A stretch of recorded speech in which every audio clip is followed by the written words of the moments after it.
del eje pedagógico a cargo del Dr. Camilo Espinosa, asesor zonal de la Zona 7 para la provincia de Loja.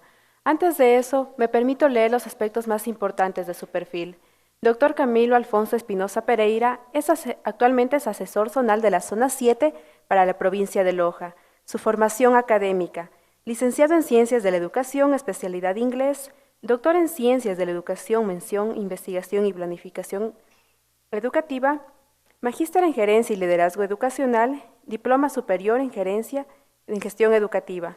A continuación, damos la bienvenida al doctor Camilo Espinosa.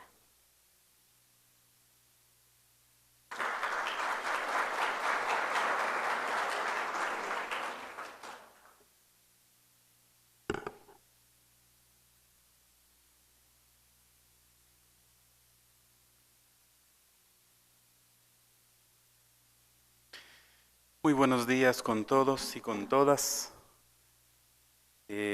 Gracias a los organizadores de este evento por este espacio que nos dan, tanto como exalumno de la Universidad Técnica Particular de Loja como representante del Ministerio de Educación. Cuán importante es ser maestro, que el Hijo de Dios quiso serlo. Uno solo es su maestro. Les dijo a sus discípulos: ustedes me dicen bien cuando me llaman maestro, porque lo soy, pero sepan que uno solo es el maestro.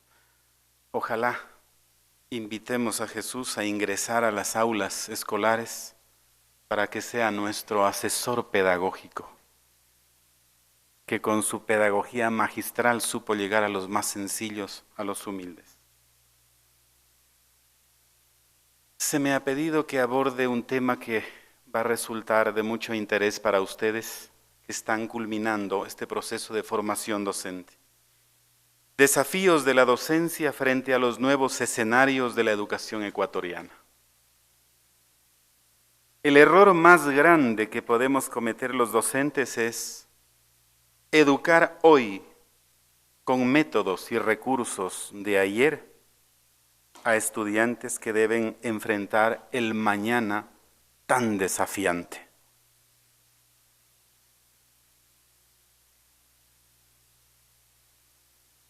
La educación del siglo XXI y del tercer milenio ya no es ni puede ser la educación del siglo XX, porque los escenarios familiares, sociales, culturales, políticos y económicos han cambiado.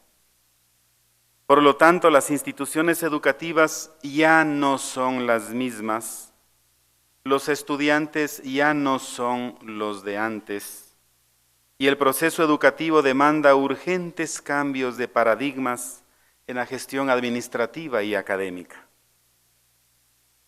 Por ello, en el contexto de este seminario de finalización de la carrera que han optado, organizado por el Departamento de Ciencias de la Educación de la Universidad Técnica Particular de Loja, es pertinente compartir reflexiones puntuales que nos permitan evaluar los nuevos escenarios de la educación ecuatoriana e inferir los desafíos que deben enfrentar los docentes.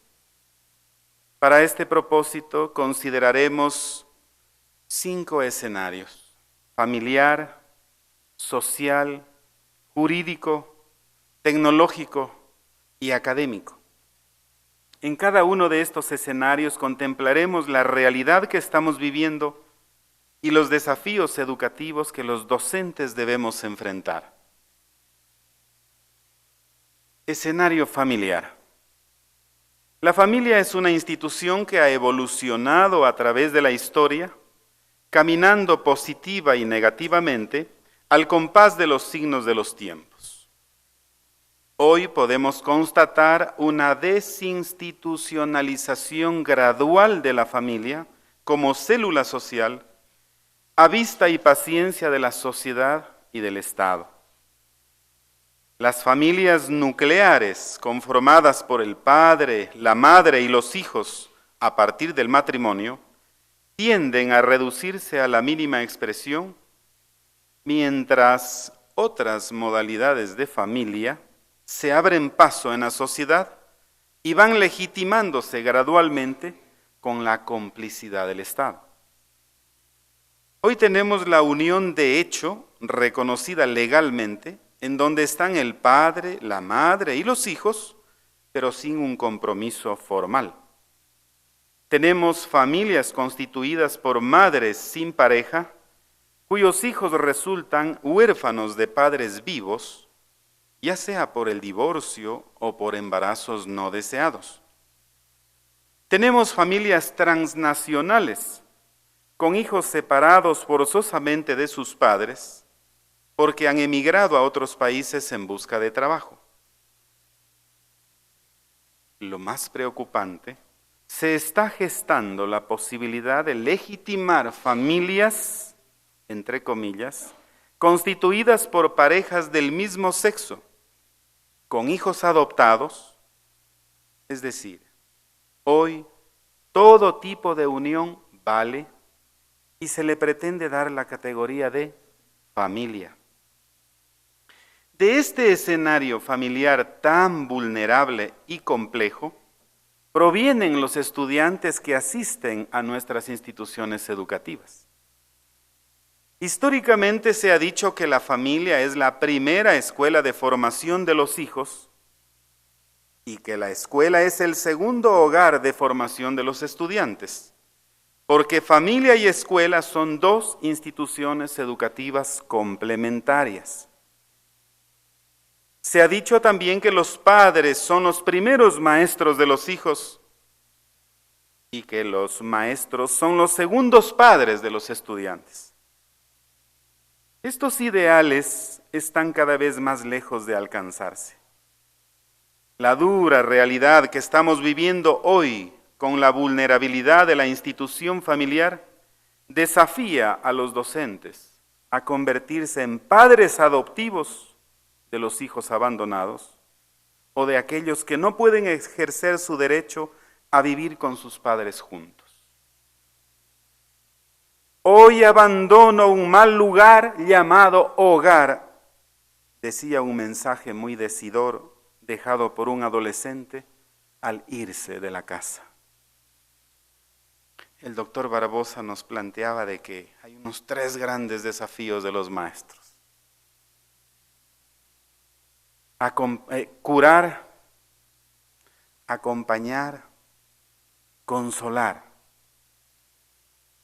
Ahí está, justamente, uno de los escenarios donde nos toca hacer esto.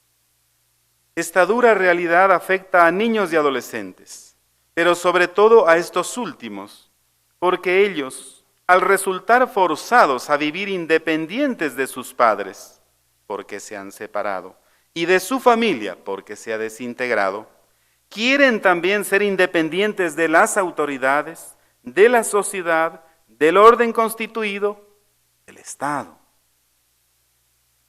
Soy libre de hacer lo que me apetezca, mi cuerpo es mío y soy libre de hacer con él lo que yo quiera. Nadie tiene derecho a controlarme. Todo lo que me produce gozo y placer es bueno y nadie me lo puede impedir. Esta es la filosofía actual de una buena parte de adolescentes y jóvenes, pero lo más grave, con la complicidad de nosotros, los adultos. ¿No se dan cuenta que los seres humanos somos dependientes por naturaleza? Desde nuestra concepción a través del cordón umbilical hasta que la vida concluye, pues somos parte de un ordenamiento social regulado por leyes y normas de convivencia que nos unen con los demás y que debemos respetar. La conducta de los padres, promotores de la ruptura familiar, y la conducta de los hijos, rebeldes ante el principio de autoridad de los padres, provoca que la trilogía maestro, estudiante, padre de familia sea cada vez más una quimera antes que una realidad. Por otro lado, el hecho de que tanto el padre como la madre trabajen vuelve cada vez más difícil contar con ellos como corresponsables de la educación de sus hijos.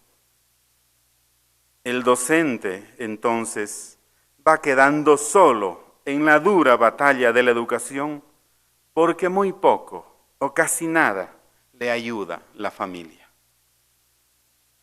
Como si esta realidad fuera insuficiente, en las últimas décadas del siglo XX surgieron ciertos psicólogos modernos y muy iluminados que nos vendieron la idea de que los padres ya no deben ser padres, sino amigos de sus hijos. Y claro, los amigos no ponen límites, ni tienen derecho a juzgar, corregir o sancionar un mal comportamiento.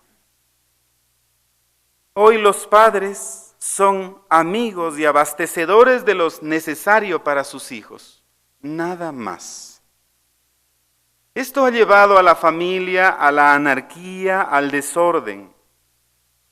Pero debemos entender que el desorden en el hogar no es cuestión de desubicación de los objetos, es decir, de las cosas, sino de desubicación de los sujetos, es decir, de las personas.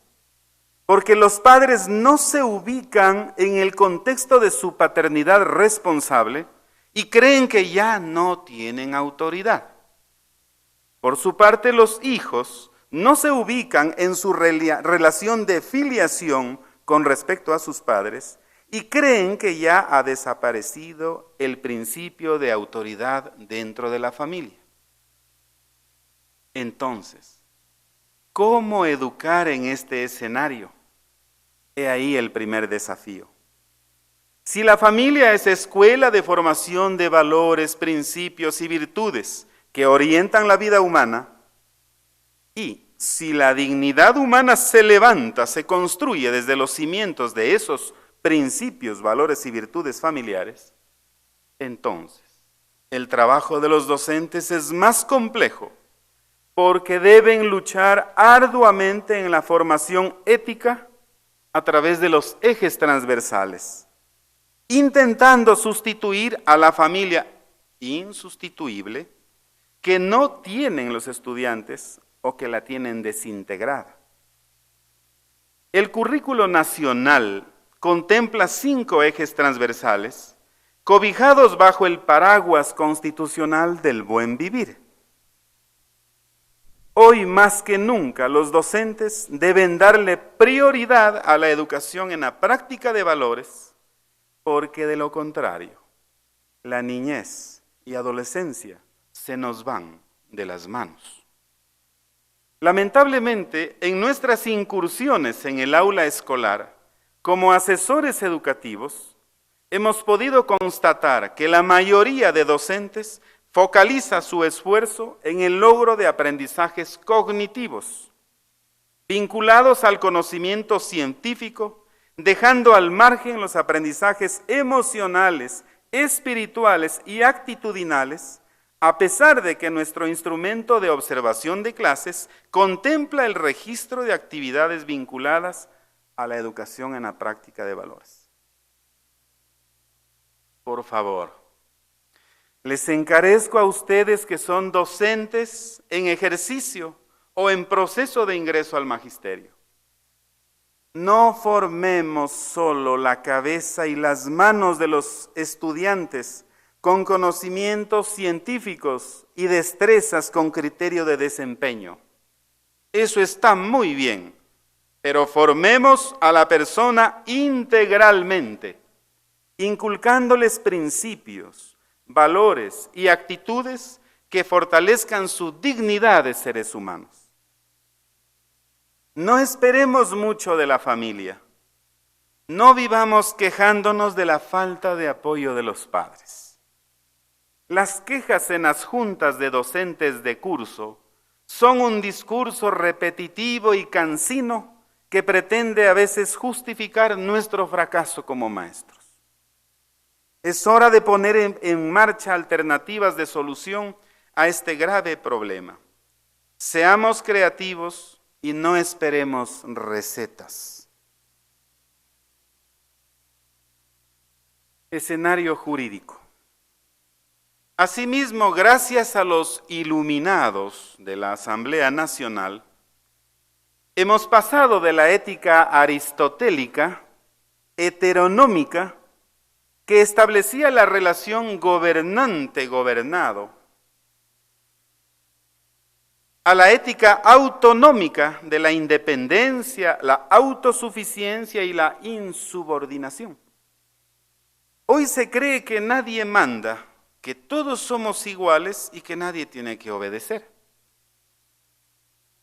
A los niños, adolescentes y jóvenes se les ha venido inculcando que ellos son solo sujetos de derechos, pero no se les ha enfatizado que también son sujetos de deberes, responsabilidades y obligaciones que deben cumplir. Las normas constitucionales, legales y reglamentarias y ciertos operadores de justicia han inyectado en los niños, adolescentes y jóvenes una fiebre por el reclamo de sus derechos, dándole muy poca atención a sus responsabilidades, compromisos y obligaciones, llevándolos al libertinaje y a la anarquía.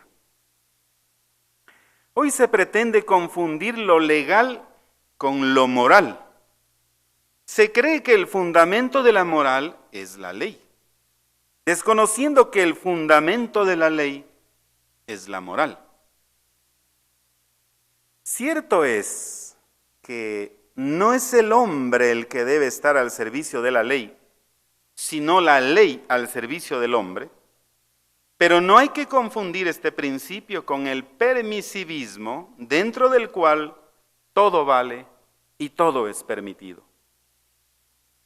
Cuando un niño o adolescente quebranta las normas disciplinarias, resulta muy riesgoso aplicarle la sanción que le corresponde, porque de inmediato salen los defensores de sus derechos y pueden terminar siendo sancionados los sancionadores. El siglo XXI trajo una nueva visión en materia de derechos, los mismos que están declarados y garantizados en las constituciones de los estados. Este nuevo marco constitucional generó leyes y reglamentos desde el enfoque de derechos para proteger a niños, niñas y adolescentes de cualquier abuso por parte de los adultos. En tal virtud, la era de la disciplina impuesta a base de amenaza y castigo, sea este psicológico o físico, quedó para la historia. Y si alguien se atreve a aplicarla en los tiempos actuales, debe asumir las consecuencias que están tipificadas en la ley. Esto conlleva el desafío de cambiar el paradigma educativo, saliendo de la disciplina impuesta, para entrar a la disciplina inteligente a base de persuasión, asimilación, construcción de acuerdos y compromisos y convicción. Hoy no puede pretenderse que el estudiante se comporte bien por miedo al castigo, sino porque está convencido de que es bueno ser disciplinado para aprovechar bien el tiempo, para respetar las normas del orden constituido y para posibilitar la convivencia armónica. La tarea no es sencilla y los departamentos de consejería estudiantil, cuando los hay, tienen el gran reto de apoyar a directivos y docentes en el logro de una disciplina a base de acuerdos y compromisos. El Código de Convivencia, que es parte del proyecto educativo institucional que debe tener toda institución educativa, es el instrumento válido para construir esos acuerdos y compromisos que permitan la convivencia armónica y la cultura colaborativa dentro de las instituciones educativas.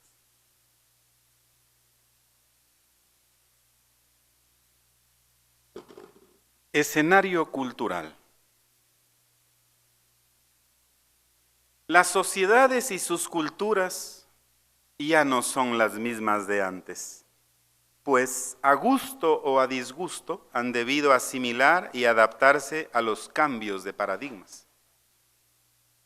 Estamos saliendo de las culturas locales y avanzando hacia una cultura global que nos impone paradigmas únicos en el pensar, sentir y obrar. Las redes sociales se han constituido en instrumentos de alienación social y cultural que están modificando conductas personales y colectivas. Las tecnologías de la comunicación están absorbiendo a la cultura y volviéndola dependiente de la cibernética. Las sociedades han tenido que abrirse a los cambios, a las nuevas cosmovisiones, asumiendo actitudes que antes eran consideradas tabúes y provocaban escándalo. Las nuevas culturas cargadas de valores y de antivalores están afectando a la familia, a la sociedad, al Estado y le están planteando varios desafíos a la educación. El consumismo, hedonismo, permisivismo, la migración y la relativización de los valores son los signos posmodernos de la cultura y plantean nuevos desafíos a la educación. Las culturas urbanas provenientes del esnovismo en el que caen adolescentes y jóvenes los han llevado a organizarse en tribus, pero no necesariamente para crecer como seres humanos, sino para compartir gustos y preferencias, haciéndole frente a una sociedad con la que no están de acuerdo.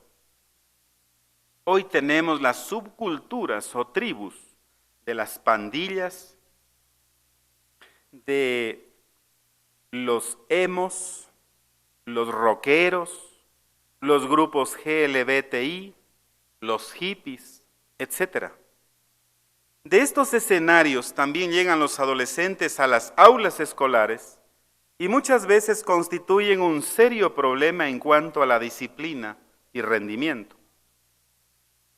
No en vano el Ministerio de Educación se ha visto en la obligación de iniciar campañas para luchar no solo contra el microtráfico, sino contra el consumo de drogas dentro de las instituciones educativas. Cuando la policía revisa mochilas, ya no encuentra solo útiles escolares en algunas de ellas, sino drogas. La pregunta es, ¿cómo educar en principios, valores y actitudes a estos adolescentes que están atravesando la crisis de identidad y de comportamiento coherente con las normas sociales? He ahí el gran desafío para la docencia. En estos contextos extremadamente complejos, las imposiciones y amenazas no funcionan, sino el diálogo, el acompañamiento, el seguimiento, la construcción de acuerdos y compromisos entre la institución educativa y los estudiantes. Por otro lado, los nuevos marcos constitucionales también han abierto la puerta de acceso a sectores sociales que antes estaban excluidos o poco visibilizados, como por ejemplo las mujeres, las personas con discapacidad, las personas con opciones sexuales diferentes, etc. Esta apertura democrática no solo es a través de la representación, sino de la participación directa en la toma de decisiones. Se van acabando los tiempos en que unos pocos tenían la representación de las mayorías y tomaban decisiones por su cuenta y riesgo. Hoy son tiempos nuevos en los que la democracia participativa se impone y las decisiones por consenso son la única garantía de que perduren. El gran desafío de hoy es educar a las nuevas generaciones no solo para la participación democrática, sino desde la participación democrática. Es decir, constituir a las instituciones educativas en escenarios democráticos participativos que generen una cultura colaborativa, no individualista ni balcanizada, como se suele encontrar. Escenario tecnológico. El advenimiento del siglo XXI, con todos sus vertiginosos adelantos científicos, técnicos y tecnológicos, trajo consigo nuevos desafíos para la humanidad en todos los órdenes.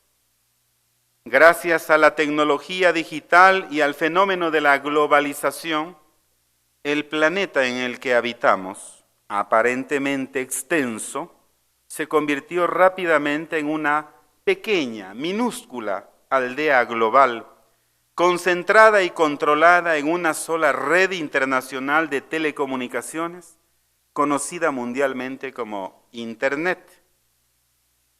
Bien puede afirmarse con toda certeza que el mundo está cibernetizado, aunque este sea un neologismo todavía no reconocido por la Real Academia de la Lengua. A propósito, no digamos el Internet. Los que sabemos un poco de inglés, sabemos que Internet quiere decir, es la abreviatura de International Net, es decir, red internacional. Entonces, cuando se dice el Internet, estamos queriendo decir el red internacional. No es el, sino la red internacional. Por lo tanto, digamos la Internet. Este nuevo escenario ha planteado grandes desafíos de orden político, económico, cultural y educativo, entre otros. El mayor desafío de la educación ha sido tener que responder a la nueva sociedad posmoderna del conocimiento y la información que demanda nuevos paradigmas educativos. Para ello, en el Ecuador se ha tenido que repensar y replantear las políticas públicas desde una nueva cosmovisión de la educación como responsabilidad del Estado. El marco legal, a través de una nueva constitución con su respectiva ley orgánica de educación intercultural, su reglamento y otras normativas conexas. Un nuevo modelo de gestión del sistema educativo, donde se establecen nuevas políticas de rectoría. Un nuevo currículo con enfoques curriculares, mallas, insumos, planeamiento, ejecución y evaluación del proceso educativo acordes con las necesidades actuales. La formación docente con nuevos perfiles profesionales. El modelo pedagógico con nuevos métodos, técnicas, procedimientos y tecnologías aplicadas al conocimiento. El modelo de gestión de las instituciones educativas que demanda nuevos estilos de liderazgo. Una visión de futuro que responda a los nuevos desafíos y que está expresada en los estándares de calidad educativa. He aquí algunos de los nuevos desafíos para los docentes. Cada docente tiene que evaluarse frente a estos nuevos escenarios, determinando con realismo cuáles son sus fortalezas para potenciarlas y sus debilidades para superarlas.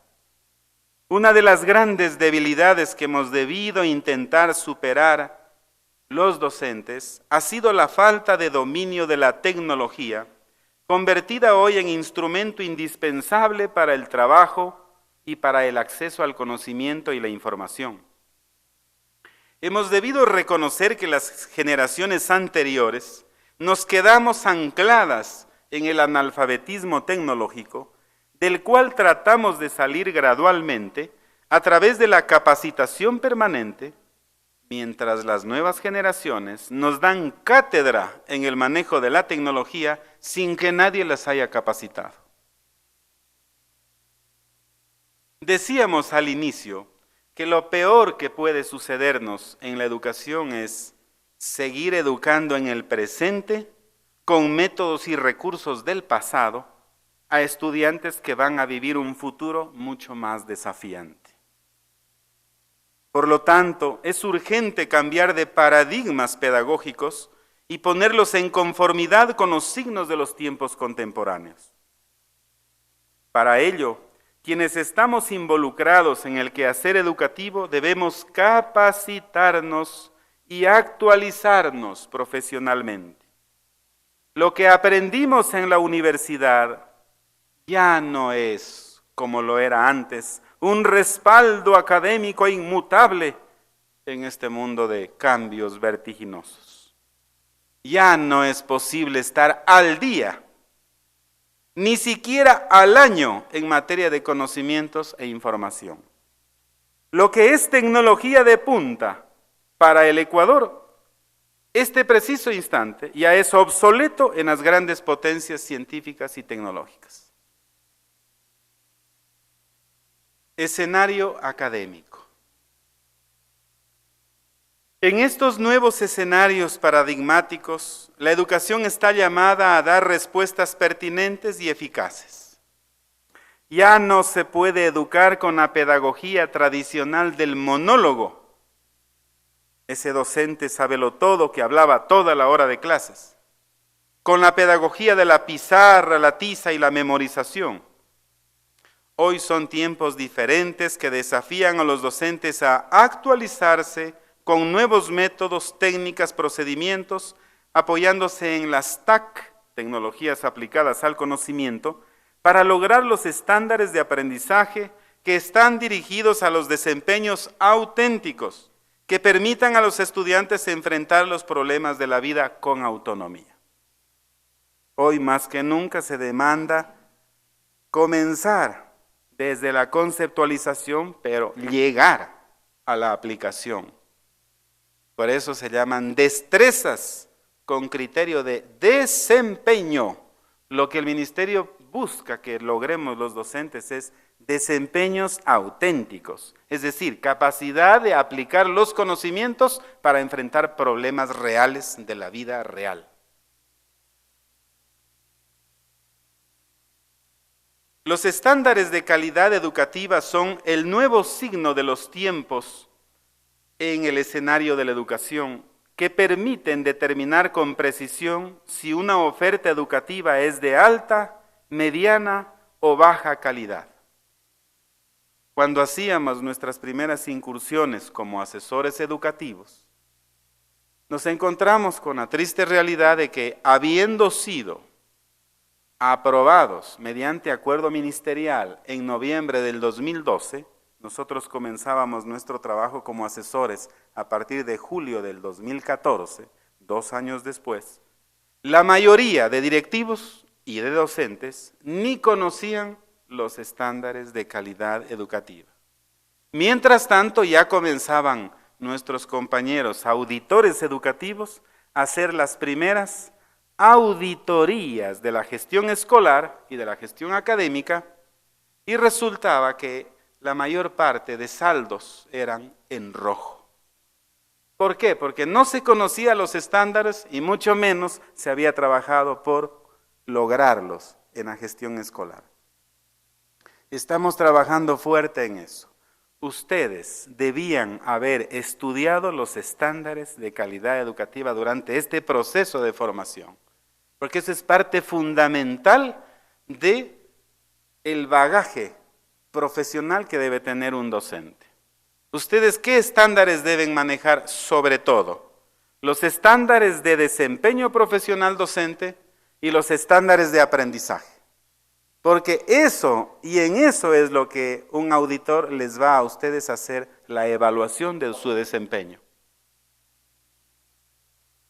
Estoy trabajando en la maestría en gerencia y liderazgo educacional aquí, precisamente en la Universidad Técnica Particular de Loja, y estoy con asignatura de liderazgo educativo. Estoy insistiendo a mis 20 estudiantes de que por favor los estándares de calidad educativa son el fundamento básico, esencial, para ejercer un auténtico liderazgo educativo. Y para ello les digo, cuando les visite a ustedes como directivos un auditor educativo, no te va a preguntar, disculpe, ¿qué dice Chiavenato sobre liderazgo? Disculpe, ¿cuál es el concepto que usted tiene sobre el liderazgo? No te va a preguntar eso. Lo que te va a decir, ¿ha construido usted el proyecto educativo institucional? Sí, señor, muéstremelo. ¿Lo ha hecho con la participación del Consejo Ejecutivo y del Gobierno Escolar? Sí, señor. Muéstreme entonces las actas de las sesiones en las que me pruebe que usted trabajó con ellos y los aportes que estos dos organismos colegiados dieron. ¿Ha trabajado usted el proyecto educativo institucional con el aporte de los docentes? Sí, señor. Muéstreme la convocatoria a los docentes y las actas en donde me pruebe que ellos en realidad analizaron el proyecto e hicieron sus respectivos aportes. ¿Ha trabajado usted por lo menos con el Consejo Estudiantil para hacer participar a los estudiantes en el proceso constructivo del PEI? Sí, señor. Muéstreme la convocatoria, muéstreme las actas de esas reuniones. ¿Los ha incorporado usted a los padres de familia en este proceso de construcción del PEI? Sí, señor. Entonces muéstreme. Lo que te va a pedir es evidencias, no conceptos. Los conceptos, perfecto, muy bien, para tener un presupuesto teórico que me permita hacer bien las cosas. Pero luego tengo que aterrizar en lo que debo saber hacer. Un buen líder educativo es aquel que sabe qué hacer y cómo hacerlo en la institución. Los estándares de gestión escolar y de desempeño profesional directivo demandan nuevos perfiles en los líderes educativos. Asimismo, los estándares de desempeño profesional docente y los estándares de aprendizaje demandan nuevos perfiles en los docentes y les plantean nuevos desafíos, pues constituyen las metas a alcanzar en el proceso educativo. A los docentes ya no se los tiene que evaluar a través de un examen, qué pena todavía se lo está haciendo, sino a través de estos estándares verificados en su desempeño profesional y en los resultados que obtienen en los estudiantes. La mejor carta de presentación de un docente, ¿quién es? Sus estudiantes. Ellos prueban si yo estoy teniendo éxito o no en el proceso educativo, con los factores que también provienen de ellos. Si un estudiante no quiere responder al trabajo fuerte que hace un docente, pues no podemos endosarle esa responsabilidad al docente únicamente, sino algo está pasando ahí. Las calificaciones hoy quedan únicamente como cuantificadores del aprendizaje por desempeño para fines de promoción.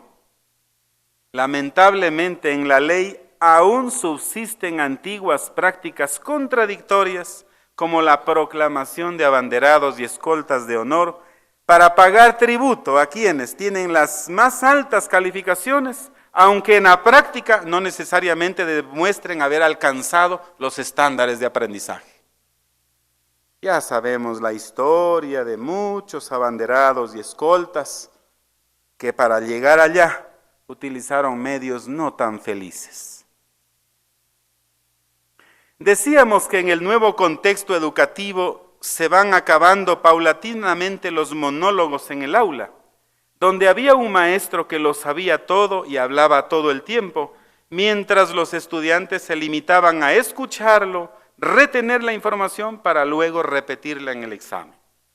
Hoy es mucho más complejo ser educador porque se encuentra en el aula con niños, niñas y adolescentes navegadores de oficio que buscan a través del océano de la Internet y acceden más rápidamente al conocimiento y a la información que el mismo docente. Hoy tenemos niños, niñas y adolescentes que dominan los recursos tecnológicos y dan cátedra a los docentes en esta materia. Si el docente no se encuentra en ese nivel de los estudiantes, corre el riesgo de que lo vean como un analfabeto de la tecnología y también como un analfabeto del acceso a la información. Por lo tanto, el aula es y debe ser un espacio para el diálogo entre saberes del docente y saberes del estudiante. El constructivismo nos dejó la advertencia de que el docente no es quien enseña, sino quien orienta a los estudiantes para que ellos mismos construyan el conocimiento a través del aprendizaje por descubrimiento. Hoy, esos postulados están más vigentes que nunca porque el docente dejó de ser el conductor del proceso de aprendizaje y se convirtió en un mediador entre el sujeto cognoscente y el objeto cognoscible. Sujeto cognoscente, el que quiere aprender; objeto cognoscible, aquello que quiero aprender. Entonces, estamos en tiempos desafiantes y vale la pena dejarles algunas interrogantes para que intentemos irlas respondiendo en nuestro desempeño docente. ¿Qué espera la familia de la escuela? Es decir, ¿por qué y para qué matriculan los padres a sus hijos en la escuela? ¿Qué perfil de ser humano espera la familia que logre la escuela en la persona de sus hijos? ¿Cómo se supone que la escuela debe respaldar el proceso educativo de la familia, sabiendo cómo está? Otra gran pregunta: ¿qué espera la escuela de la familia? Es decir, ¿qué perfil de ser humano esperan los educadores dentro del aula escolar a partir de la educación familiar, si a veces ya no tenemos familia? ¿Cómo se supone que la familia debe respaldar el proceso educativo de la escuela? ¿Qué hacer con los hijos de los migrantes, de las familias desintegradas, destruidas? ¿Qué hacer con los hijos de las madres sin su cónyuge, sin su pareja? Otra gran pregunta: ¿qué esperan los estudiantes de sus maestros? Es decir, ¿cómo quieren que se los eduque, que se los considere, que se los trate? ¿Cuáles son sus altas expectativas, intereses y aspiraciones? ¿Deberemos seguirlos educando con los conocimientos de ayer? ¿Con los métodos y recursos de ayer? Otra gran pregunta: ¿qué esperan los maestros de los estudiantes? Es decir, ¿cuál es la respuesta que los estudiantes deben dar al esfuerzo educativo de sus maestros? ¿Podremos esperar que los estudiantes se comporten en los tiempos actuales como nos comportábamos nosotros cuando éramos niños, adolescentes? ¿Estamos esperando que nuestros estudiantes sean perfectos cuando nosotros como docentes tampoco lo somos? ¿Qué quieren aprender los estudiantes? Esta es la otra gran pregunta. Es decir, ¿cuáles son sus intereses, expectativas, aspiraciones, sueños y utopías dentro del proceso de aprendizaje? ¿Nos hemos preocupado los docentes de preguntarles a nuestros estudiantes qué es lo que ellos quieren aprender? ¿O les imponemos simplemente el currículo? Después del qué quieren, ¿qué deben aprender los estudiantes? Es decir, ¿cómo dar respuesta a su realidad existencial en función de las demandas contemporáneas? ¿Nos hemos preocupado los maestros en analizar qué es lo que nuestros estudiantes deben aprender para la vida? ¿O estamos todavía educándolos para el examen? ¿No estaremos enseñándoles muchas cosas que no les van a servir para la vida? Recordemos cuántos aprendizajes pasamos desde que iniciamos el proceso de escolarización hasta hoy. Y vamos a ir dándonos cuenta de que no todo aquello que significó gran esfuerzo por aprenderlo nos está sirviendo en la vida práctica. ¿Por qué no tenemos esa capacidad para ir haciendo una adecuada selección, priorización y jerarquización de aprendizajes válidos, que realmente se constituyan en desempeños auténticos posteriores? Claro, no nos hemos planteado antes estas interrogantes, ni tenemos respuestas anticipadas para ellas, porque vivimos a veces la cultura del educar por educar, hacer las cosas por hacer, trabajar por trabajar, sin sentido, sin encontrar verdaderas razones para nuestros esfuerzos. Estimados docentes, estimadas docentes, la educación no es un negocio, es un servicio que le prestamos a la sociedad. Por lo tanto, la docencia no es una profesión solamente, es sobre todo, y ratifico las palabras del señor rector, es sobre todo una vocación. Vocación proviene del latín vocare, que quiere decir llamar. Para que te sientas vocacionado como docente, debes haber sentido primero el llamado. Esa voz interior que te dijo, tú tienes que trabajar para los niños, para los adolescentes, para los jóvenes. Trabajemos por vocación, no por profesión. Podemos vivir con cierta dignidad con la remuneración que percibimos. Ya lo dijo el señor rector, nunca se ha hecho dinero desde la docencia. Pero la más alta dignidad que podemos tener es el hecho de ser gestores de una nueva nación, de nuevas generaciones a partir de lo que nosotros hagamos en el aula. El presente y el futuro del Ecuador depende sustancialmente de lo que docentes hagamos o dejemos de hacer en el aula. Y una exhortación final. No miremos a los niños y niñas como niños y niñas. No miremos a los adolescentes como adolescentes.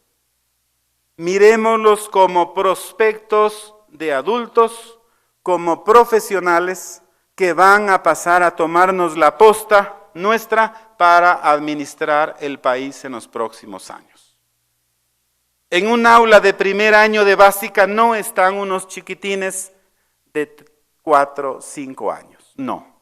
Allí hay un presidente de la República, allí hay asambleístas, allí hay magistrados de la justicia, allí hay alcaldes, prefectos, gobernadores, allí hay concejales, allí hay abogados, ingenieros, médicos, allí hay ingenieros civiles, arquitectos, allí hay padres, madres de familia, allí hay un papa, obispos, sacerdotes, religiosos, religiosas, líderes mundiales, líderes locales, líderes provinciales. Cuando miramos así a nuestros estudiantes, entonces tenemos una mirada prospectiva que me permite educarlos bien porque ellos van a tomar la posta. Cuando tenemos hoy administradores del Estado, cuando tenemos funcionarios públicos y privados, profesionales que dejan mucho que desear, preguntémonos, ¿de dónde vienen ellos? De nuestras manos, de nuestras aulas. Somos nosotros, en cierto modo, responsables de lo que está sucediendo. No seamos continuadores de estos procesos, sino vayamos mejorando nuestra práctica docente. En el presente y futuro de la patria, los docentes tenemos mucha responsabilidad. Ustedes marquen la diferencia magisterial, ese es su grande desafío. Termino diciendo, me encantó las palabras del rector cuando dijo, ministro servidor, maestro más que el servidor. Sin embargo, la pirámide está al revés. Yo siempre suelo decir, sin magisterio no hay ministerio. Así como sin discentes no hay docentes. Espero que estas palabras los lleven con unos nuevos elementos para seguir trabajando con ánimo, con alegría y a entera satisfacción en esta dura tarea de ser maestros. Buenos días.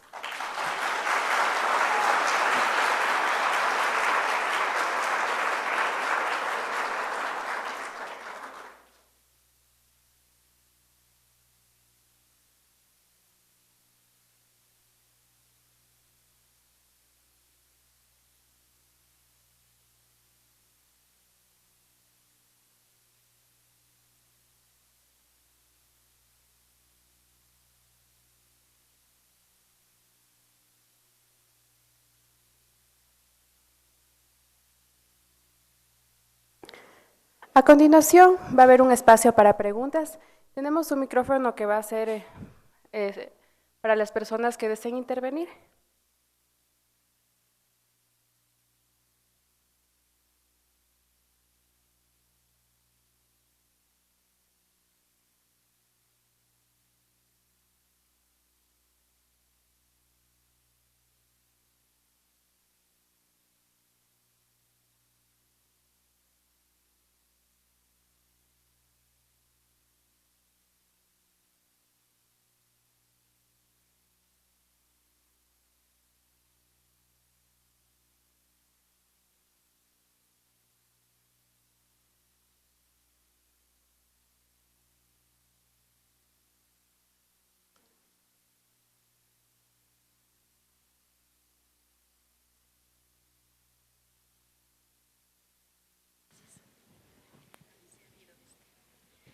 Buenos días.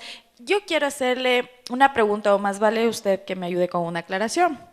Usted al momento de su disertación dijo que por ser rockero es una mala conducta o algo así. Me pareció una actitud bastante discriminante desde su perspectiva hacia un cierto género o tipo de personas. En mi caso, yo escucho rock y no soy así. Gracias, buenos días. Ya, parece que no hemos captado exactamente el sentido de las palabras. Dije que los adolescentes están organizados en subculturas, en tribus, no necesariamente a veces para crecer como seres humanos, sino para dar rienda suelta a sus preferencias, a sus gustos y también para hacerle el frente a una sociedad que a veces los tiene muy defraudados. En ese sentido me refería. No estoy indicando de que es malo estas agrupaciones, sino de estos contextos es lo que nos vienen los estudiantes y tenemos que librar una dura batalla. No solamente nos vienen rockeros, no solamente nos vienen los emos, nos vienen también personas que integran a pandillas, es decir, es un escenario bien complejo. En ese sentido me refería.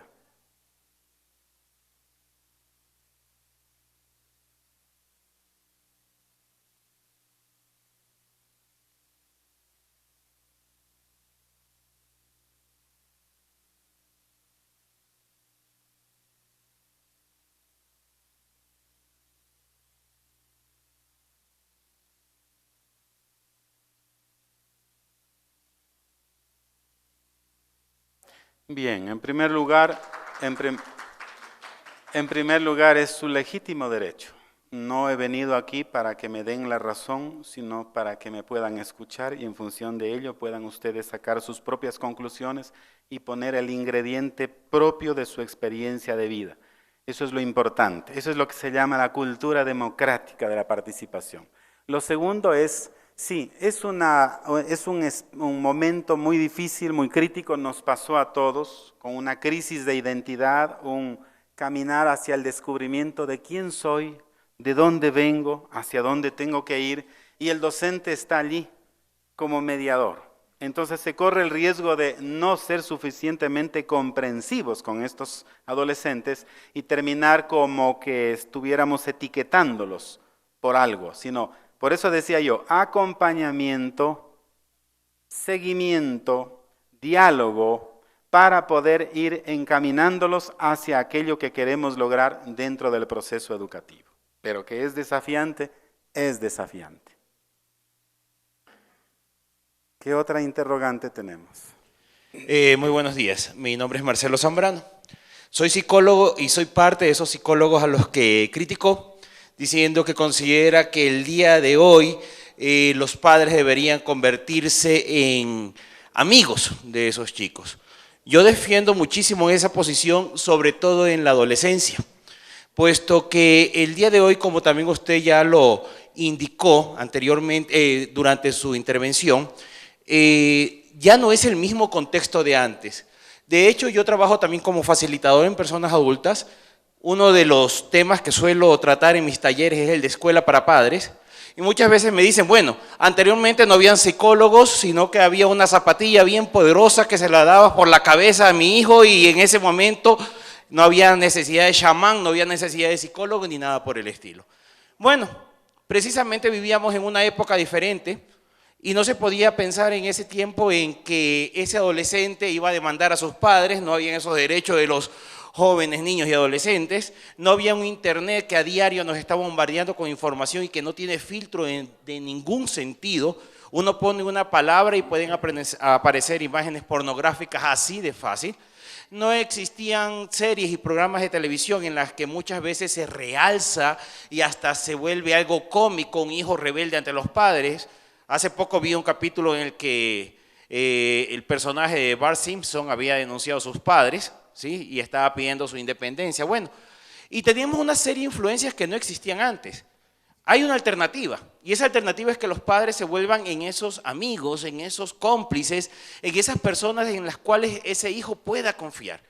Porque simplemente si ese hijo no puede confiar en los padres, va a suceder algo muy sencillo. Va a confiar en esos amigos, en esas tribus urbanas, en esos chicos que lo están invitando tal vez a las drogas, en esos programas de televisión que están influenciando. Porque en su casa lo que tienen es una autoridad rígida que no les permite pues salir adelante con otra opción, con sus propias decisiones y con sus propias percepciones con respecto a la realidad. Yo sí me mantengo, ¿sí?, en que los padres están llamados el día de hoy, sobre todo en casos de adolescentes, a ser amigos, a convertirse en cómplices, a no tener ese miedo a perder la autoridad, porque la máxima autoridad se la gana con el ejemplo y con el respeto. Muchas gracias. Bien.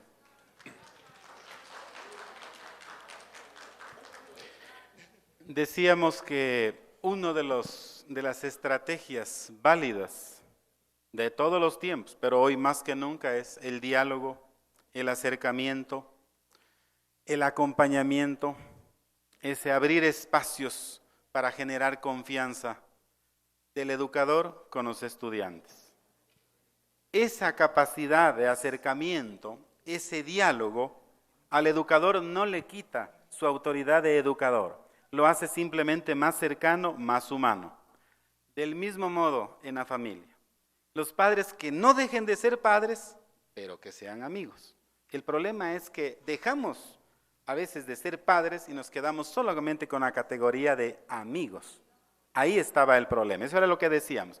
No dejar de ser padres, es decir, saber que hay un principio de autoridad que se respeta en la casa, en el hogar, y también ser amigos, para poder dialogar, para poder establecer esa relación empática donde yo comprendo lo que te está sucediendo y no voy a hacer toda una tragedia de algo que es muy normal a tu edad. Yo también, cuando estaba en tu edad, también pasé por un momento de crisis en ese sentido. Entonces, cuando nos abrimos en esa forma de actuar, es distinto. El problema, ¿sabe qué es? Que estamos dejando de ser padres y nos estamos solamente quedando en esa segunda categoría de amigos. Hay que manejar las dos cosas juntas, como usted muy bien lo dijo. Usted dijo, los padres, subrayó primero, los padres tienen que ser también amigos de sus hijos. Eso es diferente. Entonces va por ahí en la reflexión que se hacía, ¿no? Pero qué bueno que hayan estas reacciones porque es un signo de que sí me han estado escuchando. ¿Alguien más? Sí, muy buenos días, doctor. Mi nombre es Jorge Meneses. Yo realmente hago una invitación a los compañeros que eduquemos con el ejemplo, porque se pudo ver que muchos ni siquiera atendían y difícilmente creo que han entendido. Y entonces sí hay que tener respeto ante las personas que están al frente, como nosotros quisiéramos que tengan respeto hacia nosotros los alumnos. Y otra, no debemos ser tan susceptibles, que si yo soy rockero, tengo que pensar en que debo enseñarle a ese joven a mirar el mejor lado del rock, a ser un buen rockero. Y si soy psicólogo, enseñarle a ese padre que sea un buen amigo, más no un amigo débil, porque hoy en día hay esos amigos débiles. Precisamente en este momento en la ciudad de Cuenca, mi hijo está exponiendo su tesis, su trabajo de tesis, y los dos amigos que hacían igual no lo están haciendo. Que debían hacerlo igual, no lo están haciendo. ¿Por qué? Porque sus papás son muy amigos. A las 4 reuniones que nos llamó el tutor, no podían manejar la situación de los hijos. Yo sí le he dicho que haga. Oye, mami, pero yo te dije que no tenía tiempo. Lo tuteaba de arriba para abajo. 4 reuniones que nos llamó el tutor, no fueron capaces de hacer el trabajo. Se están quedando de grado. Y los dos los tuteaban de arriba para abajo. Y no tenía autoridad la pobre madre, ni del uno ni del otro joven. Y no es culpa del psicólogo, porque yo precisamente ahora estoy acudiendo donde una psicóloga, porque hace 2 meses perdí mi hogar. ¿Por qué? Porque por ahí hasta un cura le dijo a la señora que ya no hay que aguantar nada. Y cuando no aguantaba nada, le digo con toda sinceridad, entonces hay susceptibilidad. Y la psicóloga está haciendo un gran trabajo conmigo. Eso es, psicólogos buenos hay, rockeros buenos debe haber, pero eduquemos a nuestros jóvenes con el ejemplo.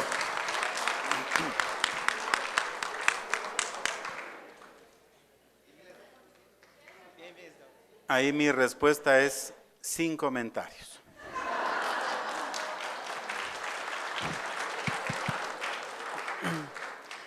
¿Alguna otra inquietud? Sí, muy buenos días, doctor. Mi nombre es Clever Pillajo y en cuanto a, perdón, a los estándares de calidad, muchos de nosotros creo que conocemos y algunos de pronto desconocen.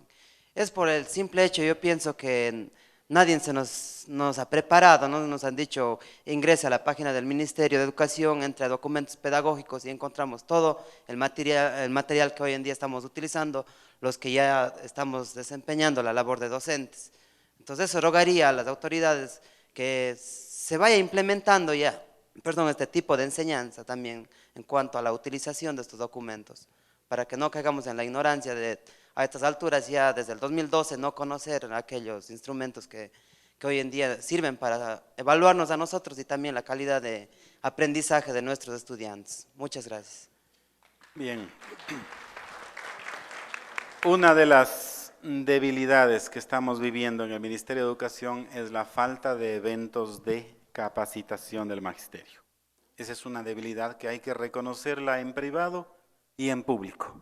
No hacerlo es simplemente mentirnos a nosotros mismos.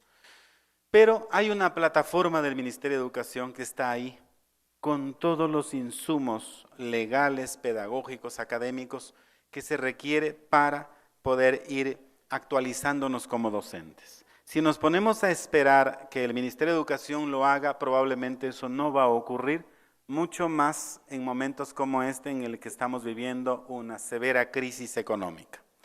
Entonces, les pido por favor acceder a la plataforma del Ministerio de Educación. Me parece que www.ministeriodeducacion.gov.es les permite a ustedes acceder a una infinidad de documentos instructivos, la parte de la legislación educativa que les va a permitir ir actualizándose. Por favor, una recomendación, construyamos un portafolio docente, en donde vayamos teniendo, puede ser portafolio digital, donde vayamos teniendo estos insumos ministeriales que nos permiten estar al día en el deber ser de la docencia, y también donde podamos ir teniendo allí los documentos que nosotros mismos vamos construyendo. La planificación curricular, allí tenemos los instrumentos de evaluación con sus respectivas rúbricas, allí tenemos los informes, actas de las reuniones que tenemos que realizar, etc.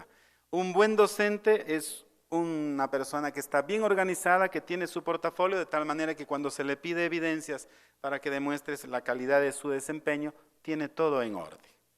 Entonces, por ahí una recomendación en ese sentido.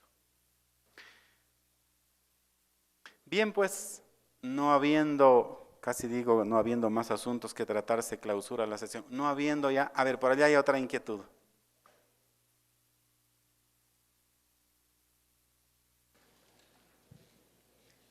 Buenos días.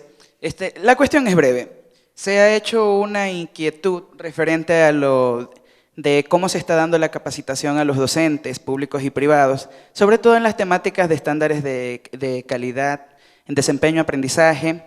Y usted mencionaba dentro de su ponencia algo muy significativo en cuanto a la ejemplificación y utilidad de las destrezas con criterios de desempeño. El Ministerio de Educación sí proporcionó en el año 2010 un instructivo completo que es conocido el día de hoy como Libros Verdes para la Educación General Básica, con una extensa literatura en la cual, pues, mediante un conjunto de conceptos utópicos, se maneja lo que el Estado quiere lograr lo que los maestros debemos de lograr y lo que nuestros estudiantes deben de alcanzar mediante la importancia de enseñar y aprender y las precisiones para enseñanza y aprendizaje. Sin embargo, y esto que quede también como una recomendación en virtud de que como un asesor está más en contacto con el Ministerio de Educación con nosotros, tal vez el leer no es una de las fortalezas que tenemos ahora, pero sí la aplicación de herramientas de Web 2.0. Entonces, esa literatura debería de ser condensada mucho más en videos instructivos, ¿ya?, que facilitan la comprensión, así como lo hace la UTPL mediante las conferencias que nos dan nuestros profesores. Y sobre todo, cuando estamos ya afianzando un poco aquello que se estableció en el 2010 y se empezó a reforzar en el 2012 con la aplicación del Bachillerato General Unificado, se lo mire como una fortaleza nuevamente porque ya nos están cambiando el currículo. Gracias. Tiene toda la razón. Justamente en buena hora que me lo recuerda y lo pone sobre la mesa. Estamos en este momento con unos ajustes curriculares que se vienen a partir del año lectivo 2016-2017 en régimen Sierra y pasarán a régimen Costa en el siguiente año lectivo 2017-2018. Son unos ajustes, no es una reforma realmente, sino unos ajustes a la actualización y fortalecimiento curricular de la educación básica y del bachillerato del año 2010. Ojalá estos ajustes no desajusten a los docentes y los pongan otra vez en el conflicto de que cuando ya estábamos queriendo entender cómo mismo funciona esta actualización del 2010, ya nos toca de entrar en estos nuevos retos que nos plantea estos ajustes curriculares. Tratemos de, a pesar de la falta de capacitación que tengamos, tratemos de ir nosotros haciendo esos descubrimientos. Lo que usted dice de poner en materiales, en recursos mucho más manejables antes que la lectura densa de documentos largos, es cierto. Ese es otro asunto que los de TICS del Ministerio de Educación con los respectivos profesionales encargados del asunto deberían hacerlo. Por ejemplo, cuando se trabaja en el tema de proyectos escolares, hay unos videos complementarios que ayudan a que los docentes entiendan más fácilmente qué es lo que debe hacer en un proyecto escolar. Entonces, por ahí sí está faltando también ese tipo de recursos que faciliten el acceso a la información para los docentes. Bien, pues ahora sí les dejo en paz para que puedan continuar con sus actividades. Muchas gracias.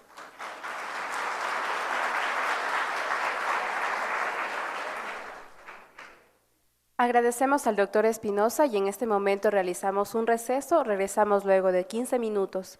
Además solicitamos a los estudiantes de Químico Biológico acercarse a la parte de enfrente del auditorio un momento, por favor.